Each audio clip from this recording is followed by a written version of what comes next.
Il n'y a rien de mentalisé là-dedans, c'est vraiment instinctif. Eh bien, d'un coup, vous allez ressentir une émotion, soit un plaisir dans cet espace, soit vraiment des plaisirs, et sans qu'on sache vraiment expliquer pourquoi.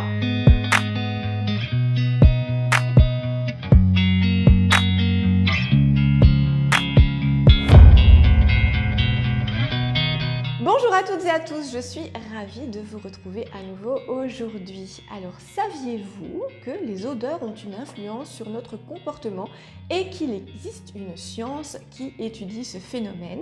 Il s'agit de l'aromacologie. Née dans les années 80, l'aromacologie est en réalité la contraction du terme aromathérapie, donc qui soigne avec les huiles essentielles, et psychologie. Donc le but est vraiment d'apporter du bien-être en utilisant les huiles essentielles en olfaction.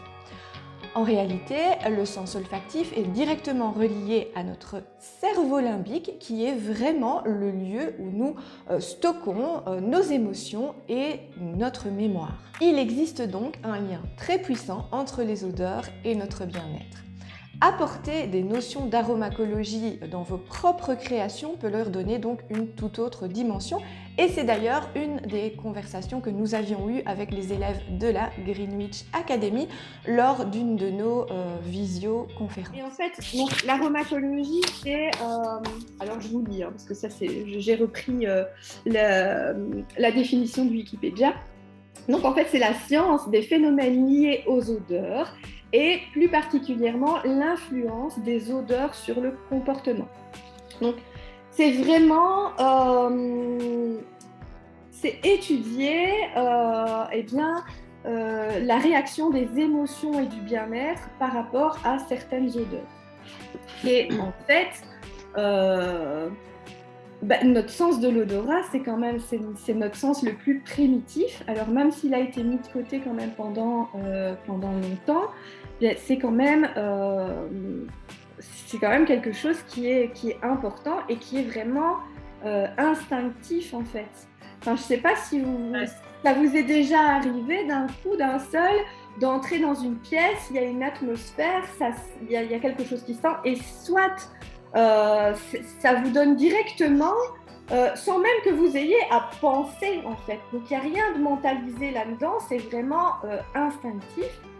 Eh bien, d'un coup, vous allez ressentir une émotion, soit un plaisir dans cet espace, soit vraiment des plaisirs, et sans qu'on sache vraiment expliquer pourquoi. Parce qu'en fait, les odeurs, là aussi je prends mes notes, donc les odeurs, donc quand on sent une odeur, ça a vraiment un influx nerveux qui va rejoindre le système limbique, et donc le système limbique, c'est vraiment le noyau des émotions et même de la mémoire en fait. La mémoire de nos souvenirs, de ce qu'on vit, exactement. Moi, j'ai des clientes qui ont déjà pleuré en soins parce qu'une odeur leur rappelait leur enfance. Oui, tout à fait.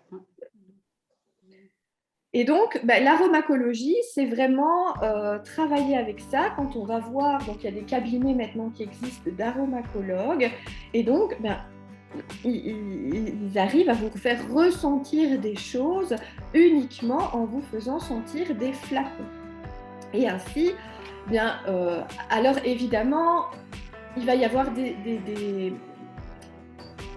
il y a des règles générales. Donc, par exemple, on va dire que la bergamote, elle va vous apporter un sentiment de bonne humeur, de joie. On peut dire que la camomille noble, par exemple, elle va être utilisée en cas de choc. Donc, elle va apaiser en cas de choc. La lavande, elle est apaisante. L'ylang-ylang, ça va plutôt être une huile essentielle qui aussi va apaiser, qui est un peu anxiolytique.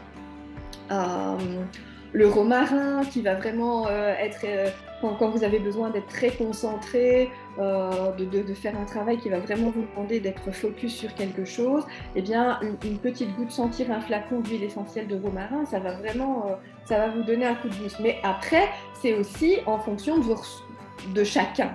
Hein. Donc peut-être que vous, le romarin, ça ne va pas du tout vous éveiller, et qu'au contraire, dans votre mémoire, ça vous rappelle quelque chose qui vous met mal à l'aise ou pas. Donc il y a aussi, selon les personnes, mais en tout cas, on a remarqué, et donc l'aromacologie étudie ça aussi, c'est que il y a une question d'émotion, de souvenir, mais il y a aussi bien le fait que certaines molécules chimiques vont vous stimuler ou vous apporter au contraire du réconfort ou de la légèreté.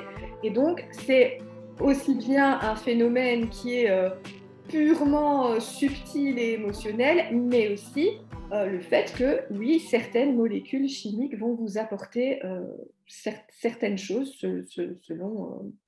selon les huiles essentielles. Donc voilà, donc c'est très. Donc si ça vous intéresse, vraiment, je vous invite à creuser un petit peu là-dessus. Moi, j'ai suivi tout un cours, alors qui est resté vraiment une initiation, parce que évidemment, c'est quelque chose qui est très très complexe et c'est un métier à part entière, mais c'était vraiment très intéressant et je vous assure que maintenant, ma fille a son petit mélange d'huile essentielle pour le soir, elle a une petite huile, elle en met sur ses poignets, quand elle est un peu stressée pour vraiment l'aider à dormir. Moi, j'ai mon petit mélange à moi. Par exemple, moi, j'adore le basilic. Et donc, le basilic exotique, c'est vraiment ça vous empêche de ruminer, en fait. Et moi, souvent, quand je vais au lit, ça cogite et c'est « Ah, j'aurais dû faire ça et j'ai pas fait ça comme ça ». Et voilà, donc c'est un peu… J'utilise ça comme ça et j'essaye d'utiliser ça aussi dans les mélanges que je fais dans mes savons. Donc, par exemple, j'ai mon savon pad thai, et bien dedans, j'ai du lemongrass, j'ai du bois de siam et j'ai un tout petit peu de citron. Et c'est vraiment, pour moi, c'est vraiment le savon dynamisant qu'on va utiliser le matin, sous la douche, ça donne le coup de peps. Et au contraire, j'en ai un avec de l'ylang-ylang, de la lavande et de la bergamote, qui va plutôt être pour prendre son bain le soir, vous voyez, donc vraiment, moi j'aime bien travailler comme ça voilà. Donc si ça peut vous inspirer, je vous conseille de creuser le sujet de l'aromacologie et en plus c'est hyper intéressant et voilà quoi. Mais après, une fois qu'on commence, on a envie d'avoir plein d'huiles essentielles chez soi. Je sais pas si t'es pareil, Marie. Oui, j'en ai beaucoup. Oui, ça devient une collection presque. Oui. Est-ce que l'aromacologie, c'est l'olfactothérapie? C'est ce que tu appelles l'aromacologie? Alors, je te vois en saccadé, j'espère que toi, tu m'entends. Mais l'olfactothérapie, c'est une marque qui a été déposée.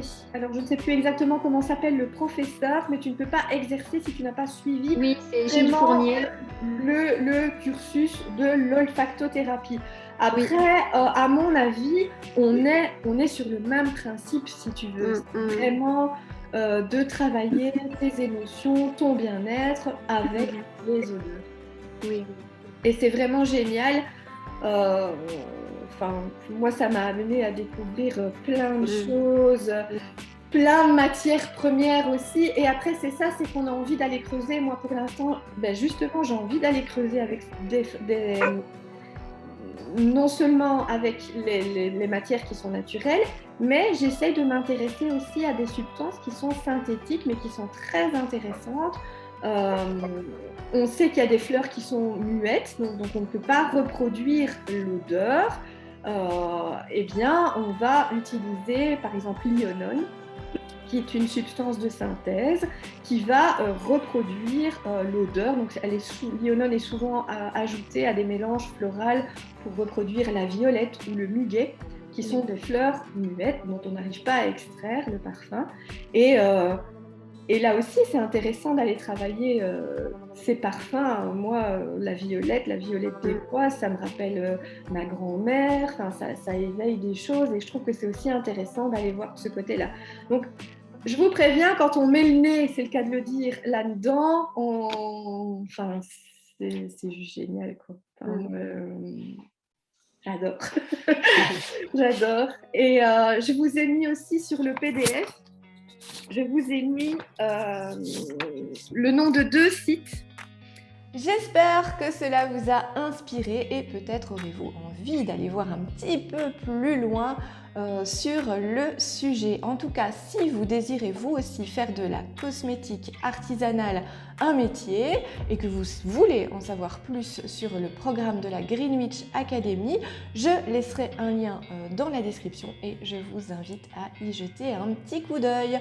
Je vous retrouve bientôt avec une nouvelle vidéo. Je vous embrasse bien fort.